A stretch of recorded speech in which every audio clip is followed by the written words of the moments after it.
नमस्कार दोस्तों, स्वागत करती हूँ आप सबका एक बार फिर से। तो चलिए कहानी को शुरू करते हैं। शाम का धुंधलका सूर्य की कम होती लालिमा को अपने अंक में समेटने का प्रयास कर रहा था। घाट की सीढ़ियों पर कुछ देर बैठ अस्त हो रहे सूर्य के सौंदर्य को निहार कर कुसुम खड़ी हुई और अपने घर की ओर चलने लगी। आज उनके कदम स्वयं गति पकड़ रहे थे। जब फूलती सांसें साथ देने से इनकार करती तो वह कुछ पल को संभलती, मगर व्याकुल मन कदमों में फिर गति भर देता। बात ही कुछ ऐसी थी। कल सुबह की ट्रेन से वह अपनी इकलौती बेटी नेहा के घर जा रही थी, वह भी पूरे 2 साल बाद। नेहा के विवाह को 2 साल से ऊपर हो चले थे, मगर कुसुम को लगता था जैसे कल की ही बात हो। कुसुम के पति नेहा के जन्म के कुछ सालों के बाद ही चल बसे थे। उनके निधन के बाद कुसुम नन्ही नेहा को गोद में लेकर प्राकृतिक छटा से भरपूर उत्तराखंड के एक छोटे से कस्बे में आ गई। इस जगह ने कुसुम को वह सब कुछ दिया जो वह खो चुकी थी। मान प्रतिष्ठा, नौकरी, घर और नेहा की परवरिश में हर संभव सहायता। कुसुम ने भी इन एहसानों को उतारने में कोई कसर नहीं छोड़ी। उन्होंने छोटा सा स्कूल खोला जो धीरे धीरे कॉलेज के स्तर तक पहुंच गया। उन्हीं की वजह से कस्बे में सर्व शिक्षा अभियान को सफलता मिली। कुसुम के पड़ोसी घनश्याम जी जब भी नेहा को देखते कुसुम से यही कहते, बहन जी, इस प्यारी सी बच्ची को तो मैं अपने परिवार में ही लाऊंगा। और समय आने पर उन्होंने अपनी बात रखते हुए अपने भतीजे अनुज के लिए नेहा का हाथ मांग लिया। अनुज एक संस्कारी और होनहार लड़का था। वह उत्तर प्रदेश सरकार के बिजली विभाग में इंजीनियर था। कुसुम ने नेहा को विवाह में देने के लिए कुछ रुपए जोड़ रखे थे, मगर अनुज ने स्पष्ट रूप से कह दिया था कि मुझे आपके आशीर्वाद के सिवा और कुछ नहीं चाहिए। मेरी पत्नी को मेरी कमाई से ही गृहस्थी चलानी होगी, अपने मायके से लाई हुई चीजों से नहीं। और उसकी इस बात को सुनकर पल भर के लिए कुसुम अतीत में खो गई थी।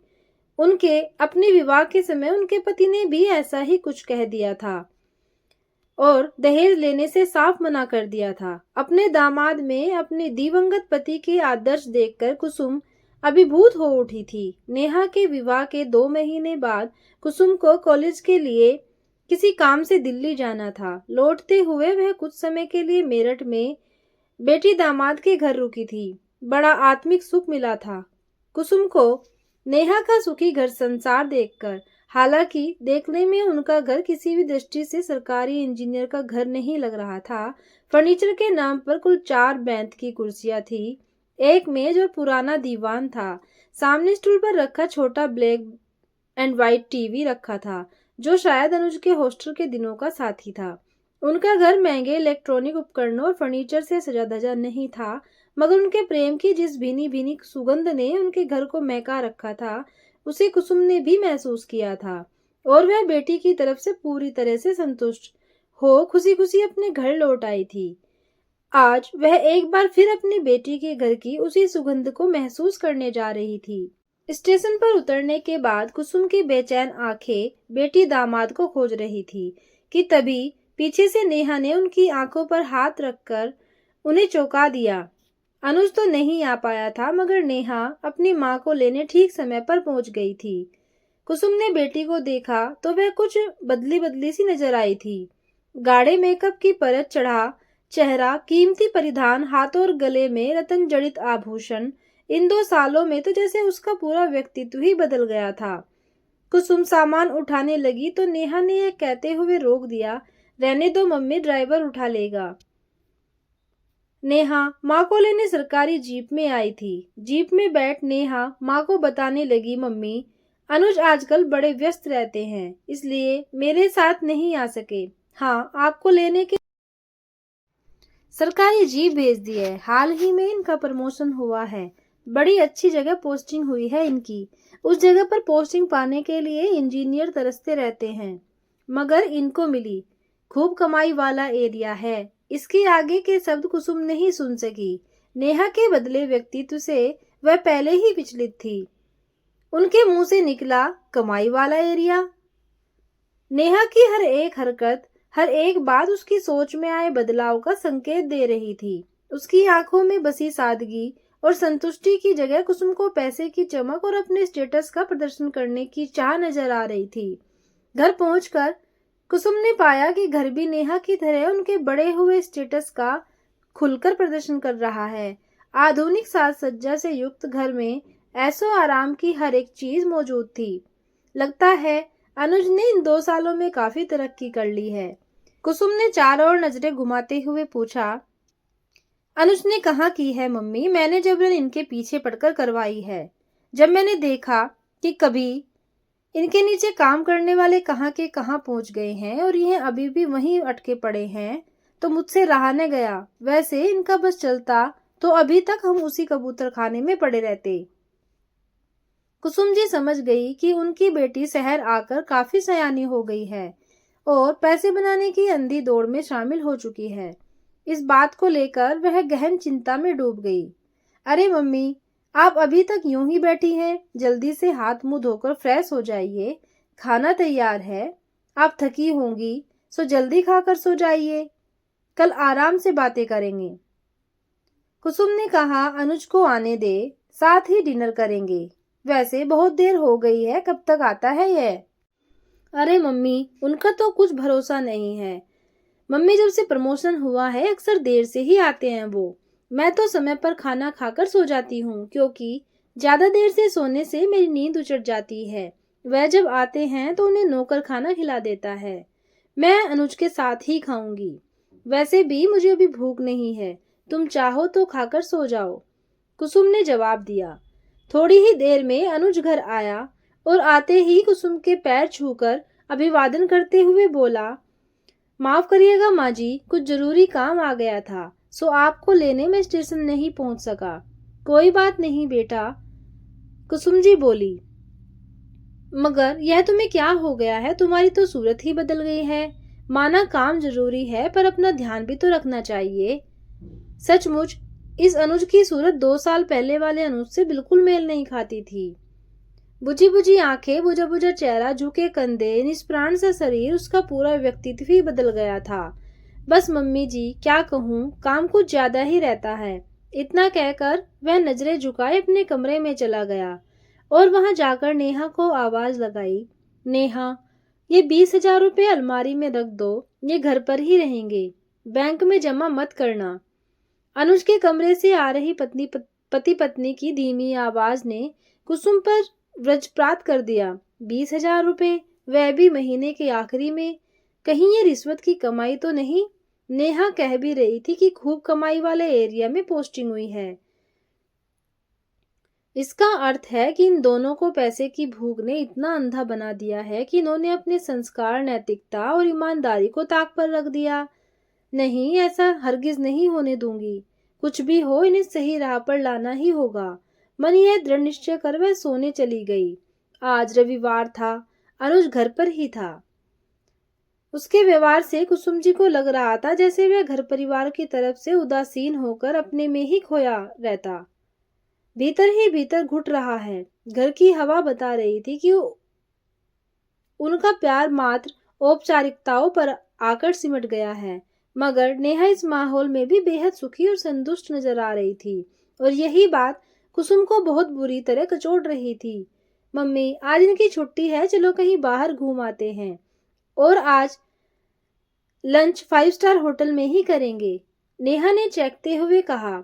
नहीं, आज हम तीनों कहीं नहीं जाएंगे, बल्कि घर पर ही रहकर ढेर सारी बात करेंगे। और हाँ, आज खाना मैं बनाऊंगी, कुसुम जी ने नेहा के प्रस्ताव को नामंजूर करते हुए कहा। वाह मम्मी जी, मजा आ जाएगा। नौकरों के हाथ का खाना खा खा कर तो मेरी भूख ही मर गई है। अनुज ने नेहा पर कटाक्ष किया।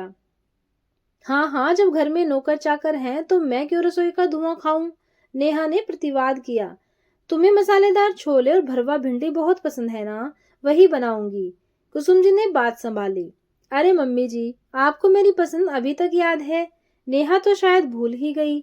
अनुज के एक और कटाक्ष से नेहा मुंह बनाते हुए वहां से उठकर चली गई। चलो बाहर लॉन में बैठकर कुछ देर धूप सेकी जाए, मुझे तुम दोनों से कुछ जरूरी बात भी करनी है। लंच से निपट कर कुसुम ने सुझाव रखा।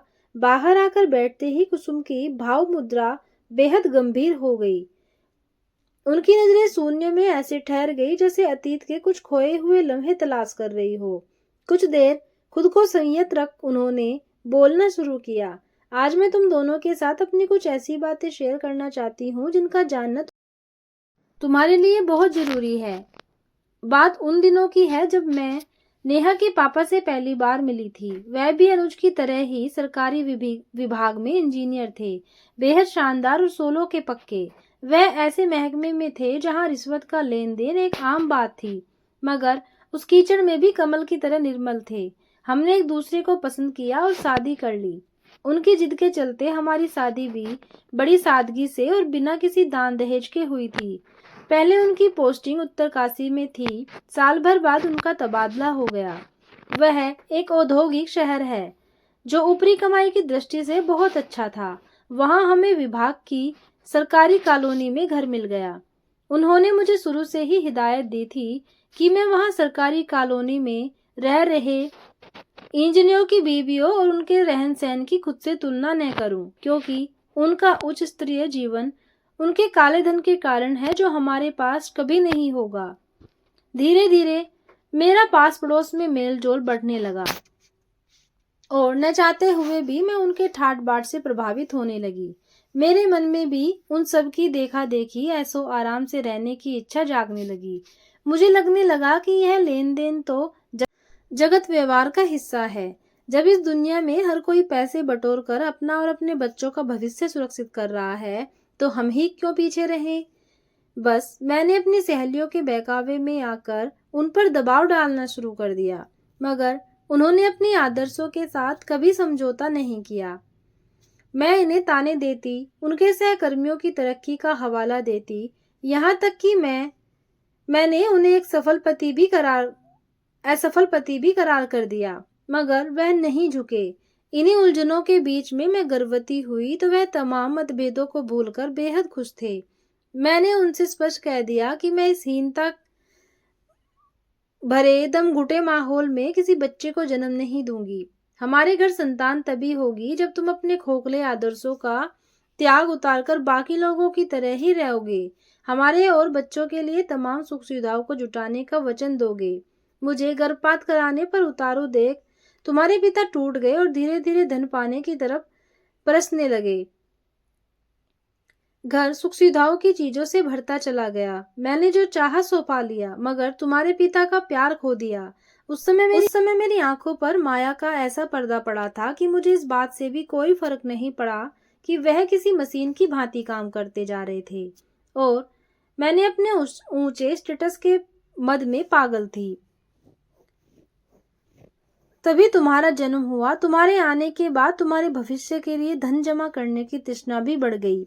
सब कुछ वैसे ही इच्छानुसार ही चल रहा था कि एक दिन अचानक कुसुम जी की वाणी कुछ पल भर के लिए थम गई और उनकी आंखें नम हो गई।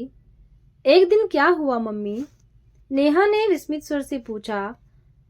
ऑफिस से खबर आई कि तुम्हारे पिता को भ्रष्टाचार विरोधी दस्ते ने धर दबोचा। अखबार में नाम आया, खूब बेइज्जती हुई और फिर मुकदमे के बाद उन्हें जेल भेज दिया गया। जेल जाते हुए उन्होंने मुझको जिस हिराकत की नजर से देखा था वह मैं कभी भूल नहीं सकती। वह चुप थे, मगर उनकी महकती संतुष्ट नजरें जैसे कह रही थी वह मुझे यूं असहाय, भयभीत और अपमानित देखकर बेहद खुश थे। बाद में पता चला कि उन्होंने अपनी इच्छा से ही खुद को गिरफ्तार करवाया था और अपना सब कच्चा चिट्ठा अदालत में खोल कर रख दिया था। मुझे दंडित करने का यही तरीका चुना था उन्होंने। जेल में वह कभी मुझसे मिले और एक दिन पता चला कि वह उनका देहांत हो गया है। ना बताकर कुसुम जी फूट फूट कर रो पड़ी। बरसों से बह रहे पश्चाताप के आंसू अभी भी सूखे नहीं थे। मम्मी, इतनी तीक्ष्ण पीड़ा आपने इतने सालों से कैसे छिपा कर रखी थी? मुझे तो कभी आभास भी नहीं होने दिया था। मैं अपार ग्लानि थी। बस यही साथ थी मन में कि बाकी जीवन उनके आदर्शों पर चलकर ही बिताऊं और तुम्हें भी तुम्हारे पिता के संस्कार दूं। मैं बूढ़ी हो चुकी हूँ, पता नहीं कितने दिन की मेहमान हूँ और कुछ तो नहीं मेरे पास। बस ये आप बेटी तुम दोनों की धरोहर के रूप में दे रही हूँ। वैसे मैंने देखा है कि जो रिश्वत लेते हैं वो शराबी कबाबी हो जाते हैं और रात रात भर गायब रहते हैं। उन पर काम का भरोसा नहीं किया जा सकता और उनके छोटे मोटे प्रमोशन ही मिल पाते हैं। इंजीनियर ऐसा काम नहीं कि 2-4 घंटे गए और हो गया। घंटे किताबों में मगजमारी करनी होती है और जिसको रिश्वत मिलती है वे किताबों में नहीं पटरियों में समय बिताते हैं। हो सकता है तुम्हें ये बातें बुरी लग रही हो, पर मेरा अनुभव है तुम्हारे पिता के मरने के बाद यही तो देखती रही हूँ कि गलत थी या तुम्हारे पिता। कुसुम ने बात खत्म करते हुए कहा, जरूर काम आएगी मम्मी। तुम्हारी यह धरोहर अब कभी मेरे कदम लड़खड़ाने नहीं देगी। नेहा अपनी माँ से लिपट गई। उसकी आंखों से झरझर आंसू बह रहे थे, जिनके साथ उसके भीतर छिपी न जाने कितनी तृष्णा भी बहे जा रही थी। दोस्तों, ये थी एक प्यारी सी कहानी। आपको कैसी लगी कमेंट करके जरूर बताना और कहानी को पूरा सुनने के लिए धन्यवाद।